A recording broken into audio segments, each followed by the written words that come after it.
Nobody expected the Tampa Bay Buccaneers to start like this. In a game where everything looked off, busted offensive rhythm, missed throws, and last-minute lineup changes, they didn't just survive. They flipped the entire story. This team, once counted out and called a rebuild project, now looks like a silent storm forming in the NFC. And the craziest part? What looked like a sloppy, chaotic win might have actually been their blueprint all along. Something deeper is going on in Tampa, and it's not just about one game. It's about a roster nobody understands. But everyone should start fearing. The Bucs are not just winning on paper, they're creating matchup nightmares on the field. Emeka Egbuka didn't ease into the league. He kicked down the door. 2 touchdowns, game on the line, double coverage. Didn't matter. Mike Evans, the veteran everyone thought might be slowing down, is still pulling safeties like a magnet, creating wide-open lanes for the rookie to feast. Even when their O-line was shuffled hours before kickoff, even when the run game stumbled, they found ways to get in the end zone. Every snap felt like a gamble. But what nobody's talking about is how calculated those gambles really were. This might change everything. Because if the Bucs are this dangerous with one of the youngest WR groups in the NFC, imagine what happens when Chris Godwin gets back in the mix. The more you look, the clearer it becomes. Tampa didn't just win in Week 1. They showed us flashes of something way more explosive than anyone expected. And behind all those fireworks was the one guy everyone had already written off. Up next, we're diving straight into how Baker Mayfield, yes, that Baker might have just saved his career in the most unexpected way. But before we get into that, hit that like and subscribe button for more Bucs and all the NFL content. Let's aim for 350 likes on this video. Tampa's offense doesn't rely on one superstar. It overwhelms you with options. Week 1 made that clear when Emeka Egbuka, a rookie with 0 NFL experience before kickoff, didn't just show up, he stole the show. He burned Atlanta twice for touchdowns, including the game winner, and proved he was more than just a rookie wideout. He was a matchup nightmare. His footwork, timing, and separation didn't look like college speed anymore. It looked like a problem for every defensive coordinator watching that film. But Egbuka wasn't alone.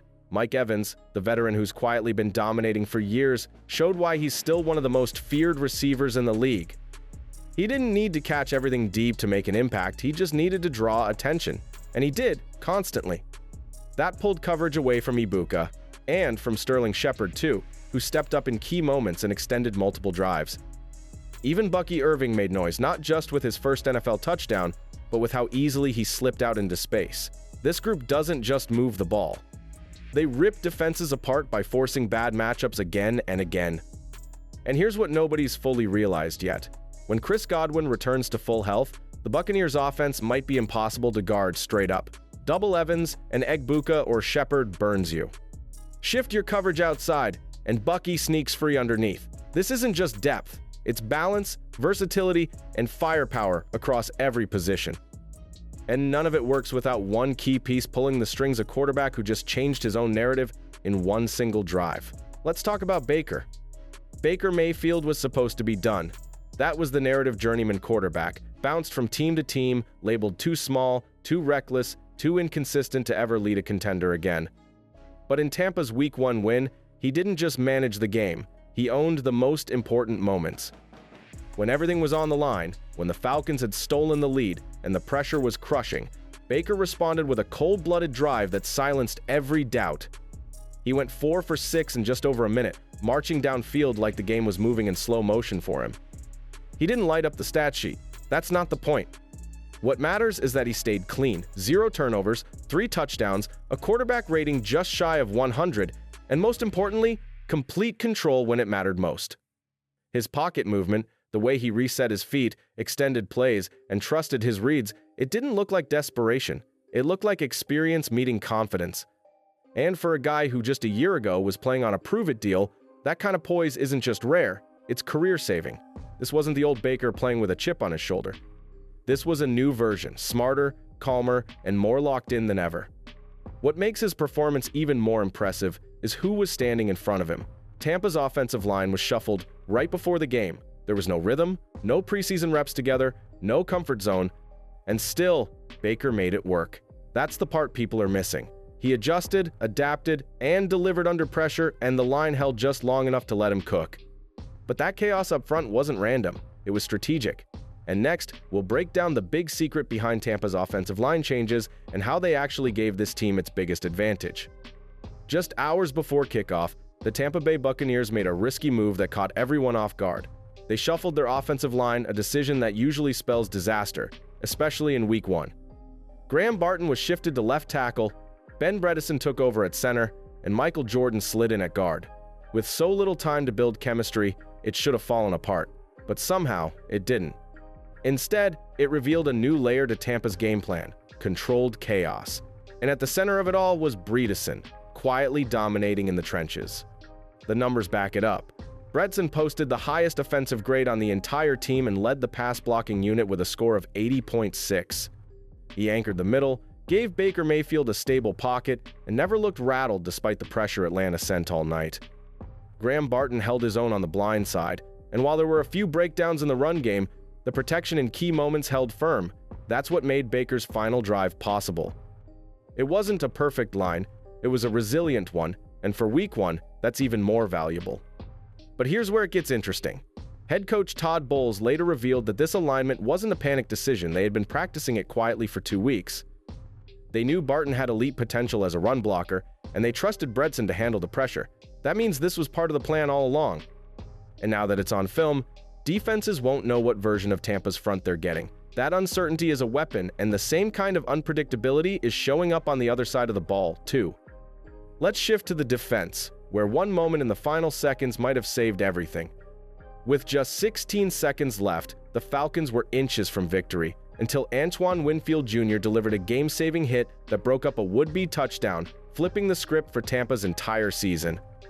Alongside him, Tyke Smith led the team in tackles and stepped seamlessly into a bigger role after Zion McCollum's injury, while veteran Levante David anchored the defense with smart reads and critical third-down stops.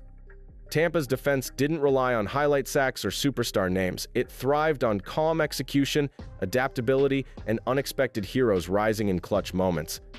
While touchdowns grabbed the headlines, it was under-the-radar plays that quietly shifted the momentum for Tampa. Cameron Johnson's 54-yard punt return reignited the offense after a missed field goal, setting up a crucial scoring drive. Riley Dixon's elite punting gave the defense breathing room with field position control, while rookie Emeka Egbuka delivered a key downfield block on Bucky Irving's touchdown. These hidden contributions didn't make the highlight reels, but they were game-changing, proving that Tampa's strength comes from a deep, detail-driven roster where even role players are flipping outcomes. If you just watched the highlights, you'd think you knew who played well, but the PFF grades told a much different story, one that reveals how deep and complex this Buccaneers roster really island. The highest offensive grade of the game didn't belong to a receiver or a running back.